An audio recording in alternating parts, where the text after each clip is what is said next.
Vérissure, le numéro 1 des alarmes en France. Rendez-vous sur vérissure.fr pour votre demande de devis gratuit. Vérissure présente.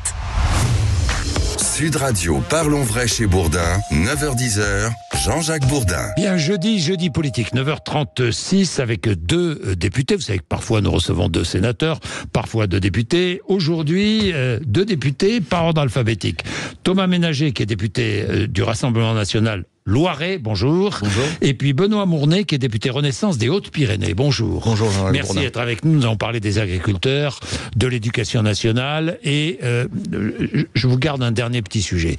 Mais les agriculteurs, ne vous inquiétez pas. Les agriculteurs, pour commencer, Bruxelles aujourd'hui, on parle beaucoup de l'Europe. Hier, il y a eu des propositions de la Commission européenne à la fois sur les importations ukrainiennes et sur les jachères. Aujourd'hui, il y a Emmanuel Macron qui rencontre Ursula von der Leyen pour lui faire part de sa fermeté sur le Mercosur. Alors je disais, tout le monde tape sur le Mercosur, mais tout de même, pardon, les échanges commerciaux internationaux, messieurs, d'accord, il y a le mauvais côté du Mercosur, avec une importation de produits agricoles venus d'Amérique du Sud, des produits qui ne remplissent pas les mêmes normes que les nôtres. Très bien. Mais il y a aussi, de l'autre côté, la possibilité de vendre du vin, de vendre du fromage, de vendre du matériel industriel, de vendre des voitures, de vendre à l'Amérique du Sud. Donc c'est pas tout noir et tout blanc, non ? Thomas Ménager. Vous avez raison sur ce point. Mais souvent, on le voit dans les accords de libre-échange, vous l'avez dit, c'est notamment les pays industriels que nous ne sommes plus malheureusement, l'Italie, le nord de l'Italie, l'Allemagne, qui est gagnant, parce que l'agriculture française est souvent une monnaie d'échange. Et vous avez cité le fromage, le vin, les spiritueux, qui sont souvent des exemples qui sont cités, à juste titre. Mais déjà, le CETA, par exemple, le CETA avec le Canada permet les seuls produits... à nos fromagers, enfin à nos fabricants de fromage de vendre leur fromage au Canada. Ils les vendaient déjà auparavant. Oui, mais deuxième point, ils les vendent sans droit de douane. Ils les vendent un peu mieux sans droit de douane, vous avez raison, mais ce sont souvent des IGP, des AOP, des grands noms, Cognac, Bordeaux, des grands fromages français que l'on vendait auparavant, et on peut pas, juste pour détaxer, pour enlever les droits de douane sur quelques produits, sacrifier la totalité de notre agriculture. Donc c'est un fait, c'est une réalité, mais aujourd'hui, l'objectif c'est pas de sacrifier des pans entiers de notre agriculture au profit de produits qui déjà se vendent à l'étranger. Oui, le sujet c'est pas est-ce qu'il faut un accord de commerce, c'est qu'il y ait des clauses miroirs, une réciprocité. Vous citiez le CETA. Est-ce que vous savez que l'Europe exporte beaucoup plus qu'on importe du Canada sur des produits alimentaires? Bien sûr le vin, bien sûr le fromage. Savez-vous que sur la filière porcine aussi, on exporte en Chine? Donc effectivement, le sujet... Il n'y a pas d'accord de libre-échange avec la Chine. La viticulture aujourd'hui est confrontée à quoi? Est confrontée au fait qu'on boit moins de vin. Oui. Chez moi, dans le Madiran, c'est 10% seulement de l'export, et les viticulteurs du Madiran comptent sur l'exportation. Donc le sujet sur le Canada est un accord qui était utile parce que réciproque, avec des clauses miroirs. Le Mercosur ne l'est pas, et c'est pour ça que la France s'oppose. La France, première puissance agricole de l'Union européenne, pèse un peu. Moi, ce que je souhaite dans les accords... Est-ce qu'on peut s'opposer jusqu'au bout, là? Oui, parce que... oui, parce que vous savez qu'un accord de commerce, ensuite, il faut qu'il soit quand même ratifié dans chacun des États membres. Oui, c'est vrai. Moi, ce que je plaide, c'est que ce soit pas agriculture contre les voitures, voyez. Parce que là, les agriculteurs ont le sentiment d'être floués. Il faut que ce soit alimentation contre alimentation, avec des clauses miroirs et de réciprocité. Et à ce compte-là, le libre-échange peut aussi tirer vers le haut les normes sanitaires et environnementales. Thomas Ménager. Alors je vais revenir sur 2 exemples qui ont été pris par mon collègue.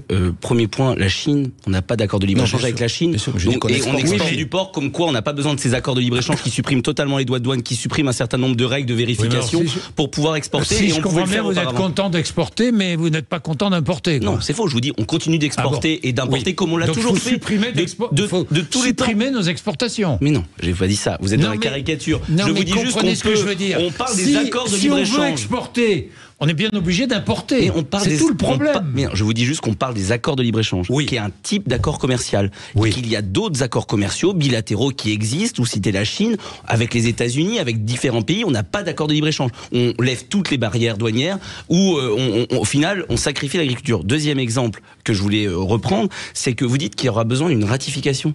C'est faux. Il y a des compétences exclusives, des compétences partagées. Le CETA n'a pas été ratifié en France. Pourtant, il est bien en application. C'était seulement sur les investissements directs où ça n'a pas été ratifié. Très bien que c'est mixte. Il y a des compétences exclusives et des compétences partagées. Mais on sait très bien que l'Union européenne peut, avec les compétences exclusives, faire l'essentiel, puisque le CETA, vous avez pris l'exemple, n'a pas été ratifié en France. Il a été fait de manière unilatérale. Il y a eu un vote du Parlement français, si. Il y a eu un vote du Parlement français. Non, mais ça a été refusé en Belgique par référendum. Pourtant, est-ce qu'il s'applique? Non, mais il y a des clauses mixtes, il y a des clauses exclusives et des clauses nationales. Mais l'essentiel des éléments sont dans les clauses. Du Mercosur, il y aura pas de Mercosur.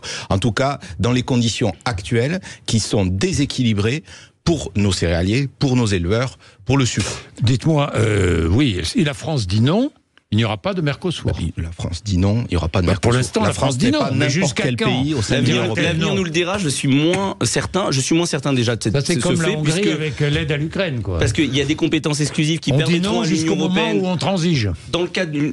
Il faut un vote à la majorité, il n'y a pas l'unanimité pour les accords de libre-échange. Et il n'y aura pas besoin de cette ratification, excepté sur certaines compétences partagées. Premier point. La question sont les clauses miroirs. Et deuxième point, moi, c'est surtout la volonté politique. Quand on voit que ça fait 5 fois, j'ai remonté, 5 fois que le président de la République change de position en fonction de qui est élu au Brésil, notamment. 2017, il demande à ce qu'on arrête l'accord. En 2018, il demande un accord rapide. En 2019, Bolsonaro est élu, il s'y oppose. En 2023, Lula est élu. Il est favorable à l'accord. En 2024, il s'y oppose de nouveau. Il y a eu des changements et des changements de pied multiples, malheureusement, sur ce sujet. Oui. Ah bah, j'ai repris. Bon, mais moi, ce qui m'intéresse là, c'est aussi ce qui a été décidé à Bruxelles hier, les jachères. Les jachères. Alors, c'est la PAC, ça. La PAC que vous avez votée, d'ailleurs, au Rassemblement National. Pourquoi, oui, mais d'accord, mais vous l'avez voté. C'est notre argent. Vous avez voté les jachères. C'est notre argent, on va quand même pas laisser 9 milliards à l'Union européenne, pas le récupérer. Mais attendez, c'est pas un reproche. Attendez la question. Oui. Donc, les jachères, c'est une des options, et les agriculteurs les premiers, ils sont pas contre l'écologie. C'est une folie de dire ça pour régénérer la terre. Ensuite, il y a différentes manières de le faire. Les haies en sont une. Le problème, c'est quand, par exemple, sur on plante des haies, vous avez 14 réglementations qui s'impliquent, qui s'empilent. On peut plus y toucher ensuite. Donc, il y a 3 niveaux de réponse, en fait, en réalité, pour nos agriculteurs. On a commencé par le niveau européen. Effectivement, ce soir, on en saura bien plus sur le Mercosur, sur les jachères, sur les quotas ukrainiens qui sont avancés. Ensuite, il y a un niveau national. Et le Premier ministre a commencé à répondre sur la simplification également. Alors, il y aura d'autres annonces à bientôt. Voilà, sur les curages d'eau et sur le versement en temps et en heure de la PAC. Et ensuite, il y a un niveau local. Mais en temps et en heure. En fonction. Attendez, le 15 mars. Mais c'est bien le problème. Mais alors, tout à l'heure, j'avais un agriculteur. Mais pardon.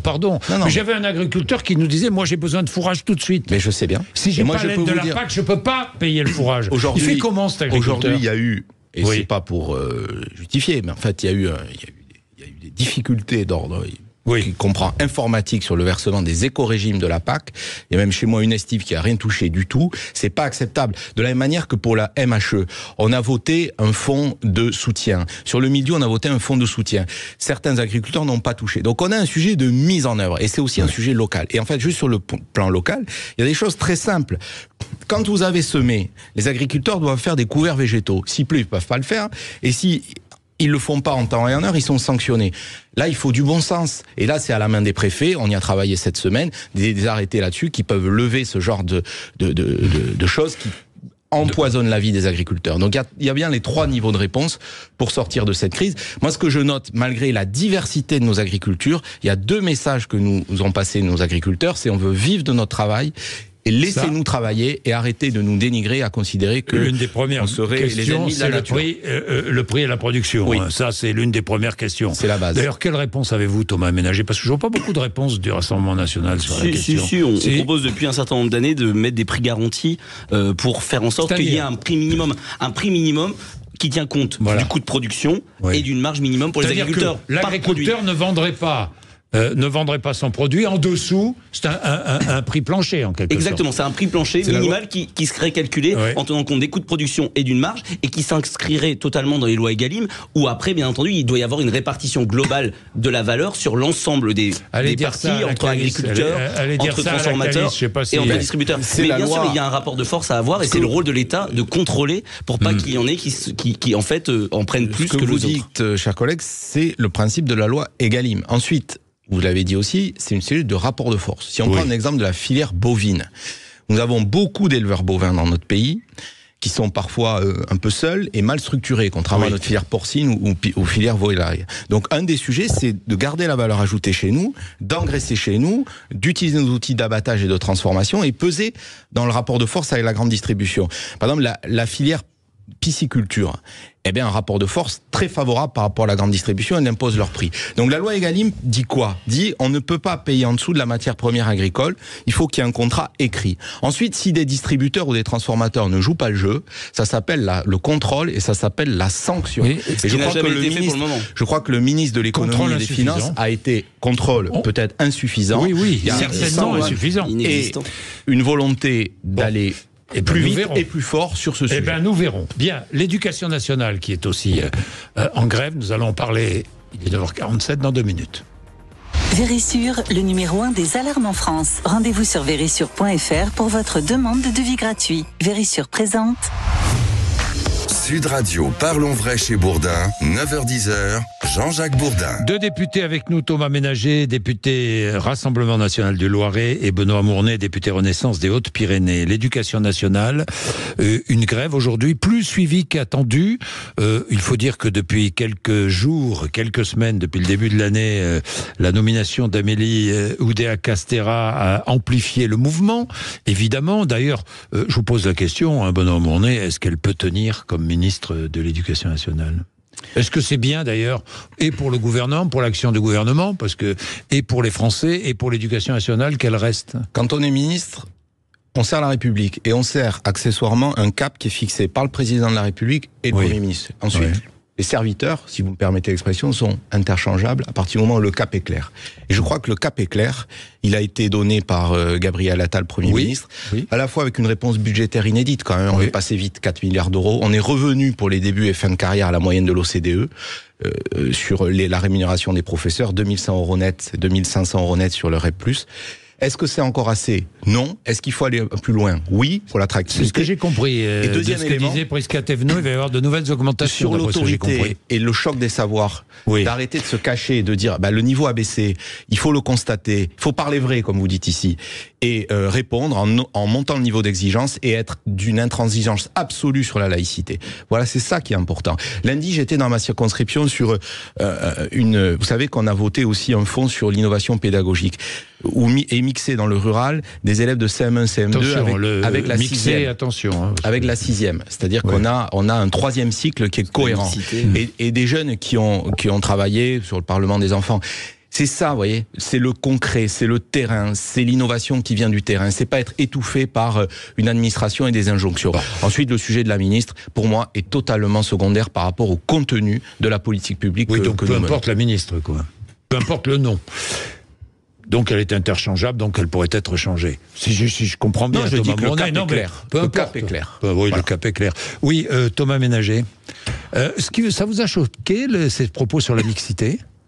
Ce qui est certain, c'est que quand on est ministre, malheureusement, le mélange vie privée et vie publique existe. Mais est-ce qu'on doit défendre la mixité?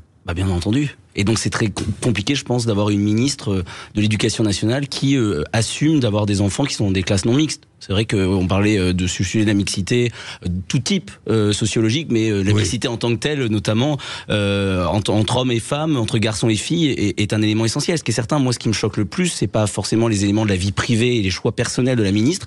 Elle est libre, c'est le mensonge, en fait. Et c'est là la question qu'on doit tous se poser. Est-ce qu'un ministre qui a menti et dont on a la preuve des mensonges, qui a utilisé aussi son pouvoir pour avoir des passe-droits, comme c'est le cas pour Madame Oudéa-Castéra, peut rester en poste? Le sujet, il est là. Qu'elle ait mis ses enfants dans le privé, même dans un établissement qui peut être discutable. Je vais vous dire mon sentiment, et je l'ai encore vu hier aux questions gouvernement à l'Assemblée. Cette invective personnelle est assez insupportable. Voilà, là c'est elle qui l'a provoqué. Ça devient assez insupportable. C'est elle qui l'a provoqué. Pardon, quand vous êtes un responsable politique et que vous mentez, je pense qu'on peut quand même le dire. On passe plus de temps à discuter de choix personnels qui en fait intéressent personne. Et moins de temps. Je suis pas d'accord sur la mixité. Je suis pas d'accord. Non, mais sur la mixité, sur la mixité, quand je parlais de mixité, je me suis peut-être mal exprimé. Je voulais dire qu'il y avait eu un projet innovant de terrain, de mélanger des enfants de fin de cycle primaire avec la 6e. Enfin, une ministre de l'Agriculture, une ministre de l'Éducation la fermeture nationale. des écoles rurales. Enfin, voilà un exemple de terrain. Oui, mais une ministre de l'Éducation nationale, qui place ses enfants dans des classes non mixtes, ça me paraît insupportable. Le choix, elle a fait un choix qui est un choix personnel. Oui, non mais d'accord. Ça en explique. Moi, si vous voulez, c'est pas quelque chose que j'aurais fait. Ce qui est certain, c'est que si Madame Oudéa Castéra et Gabriel Attal aiment vraiment l'éducation nationale, ça fait quand même 3 semaines qu'on est sur cette affaire. Je pense qu'il faudrait qu'elle retourne au sport uniquement et qu'il y ait un vrai ministre de l'éducation nationale qui puisse travailler. En fait, on peut penser ce qu'on veut de l'affaire. On peut penser ce qu'on veut de l'affaire, mais il faut qu'il y ait quelqu'un qui puisse être au travail et avoir un travail apaisé, ce qui n'est pas le cas aujourd'hui. Attention, il va y avoir un nouveau gouvernement. Enfin, un complément de gouvernement la semaine prochaine, apparemment le 5 ou le 6, d'après vos informations aussi, 5-6, non? Pas d'informations. D'après ce que j'ai compris. Il y a une date par rapport au Congrès. J'ai pas d'informations précisément. Je sais que les suppléants... C'est avant le 11, les suppléants, leur mandat va s'arrêter jeudi. Est-ce que vous allez entrer au gouvernement Non, je sais pas. Bonne journée, non. Je suis député de terrain, vous voyez. Moi, je suis heureux d'être dans les Hautes-Pyrénées chaque week-end, ce qui me permet d'être un peu pertinent la semaine. J'ai une dernière question à vous poser, à tous les deux. Il y a cet hommage mercredi prochain, nous serons le 7 février, hommage à toutes les victimes des massacres du Hamas, qui sera rendu en France. Est-ce que vous comprendriez que des députés LFI soient présents? Je vous dis franchement, moi, oui. On a organisé une marche contre l'antisémitisme, et je vous le dis franchement, ça m'a rassuré de voir qu'il y avait mon concurrent législatif qui était LFI, et qui restaient républicains. Je me suis dit, ils n'ont pas tous perdu leur boussole républicaine qui était là. Donc moi, je suis de ceux qui pensent qu'il ne faut pas ostratiser ceux qui seraient hors du champ républicain au sein de l'hémicycle. Au contraire, et c'est un impérieux devoir de chacun, de ramener ceux qui, à un moment donné, se sont perdus sciemment, ou alors qu'ils le font exprès, et là, il faut les condamner, parce que avoir un raisonnement communautariste comme certains LFI, c'est inacceptable, insupportable, et quand on relativise ce qui s'est passé le 7 octobre, qui est un acte terroriste, à un moment donné, il ne faut pas avoir peur des mots, et quand on dit ça, ça ne veut pas dire qu'on approuve toute la politique étrangère de Netanyahou, vous voyez. Donc, moi, vous dites oui, ils sont les bienvenus. Moi, j'espère que toute la nation sera rassemblée pour condamner ces actes. Vous êtes d'accord ou pas? Et je pense que personne ne peut interdire à un élu de la République de venir à cet hommage. Mais je considère que ceux qui ont pris position en faveur du Hamas, qui ont refusé de condamner le Hamas, qui ont refusé de qualifier, notamment ici, le Hamas de groupe terroriste, je pense devraient avoir la dignité de rester chez eux. Par contre, ceux qui ont eu le courage, au sein de la France Insoumise, ils sont rares, de dénoncer leurs camarades qui, parce que c'est le terme, leurs camarades qui ont pris position pour le Hamas, eux, je pense, ont toute leur place au sein de cet hommage. Alexis Corbière, par exemple, ou oui, même s'il y a des doutes, parce que, bon, on va pas rentrer dans les histoires privées, mais même s'il y a des doutes. Mais voilà, ce que je veux dire, c'est que tous ceux qui ont été sans ambiguïté derrière les victimes de ces pogroms et sans ambiguïté vis-à-vis du Hamas, je pense ont leur place. Les autres, je pense, devraient rester chez eux. Ça si, si le Rassemblement national vient à une marche contre l'antisémitisme, la LFI peut y venir aussi. Sauf que nous, on est irréprochable, alors que eux, il y a 3 semaines, un mois, ils ont sorti des propos qui étaient indignes. Bien, merci beaucoup. Merci à tous les deux d'être venus nous voir. Christine Bouillot et Gilles Gansman reçoivent Delphine Vespizer juste après les informations. Il est quelle heure? Il est 9h57. Sud Radio, parlons vrai chez Bourdin, 9h-10h, Jean-Jacques Bourdin. Avec Vérissure, le numéro 1 des alarmes en France. Rendez-vous sur vérissure.fr pour votre demande de devis gratuit.